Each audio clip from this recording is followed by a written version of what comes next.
وسط الاسود. طيب استأذنك كده ال 10000. هقول لك اهو حل. للاسف انت لو ما عرفتش الاجابه مش هتكسب معايا. النبي اللي كان وسط الاسود مين؟ وسط الاسود سليمان. اجابه خطأ. انا اسف، وانت يعني حظك وحش معانا. حظ وحش ايه بس؟ ثواني ايه؟ ثواني حظ. انا كسبت السؤال الاول، المفروض ان ليا 10000 جنيه. لا والله، هي شروط المسابقه انك انت تجاوب سؤالين تكسب 20000، لكن انت ما عرفتش تجاوب حاجه للاسف. يعني كده خلاص. خلاص للاسف.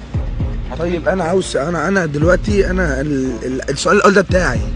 لا خلاص، هي شروط المسابقه انك تجاوب كل مفيش حاجه. شروط. ثواني بس ثواني. ازاي يعني؟ مفيش شروط. ده انا ليه دلوقتي 10000 جنيه؟ لا. السؤال الاول انا دلوقتي لقيتهم هناك، يعني المفروض انا اخدهم.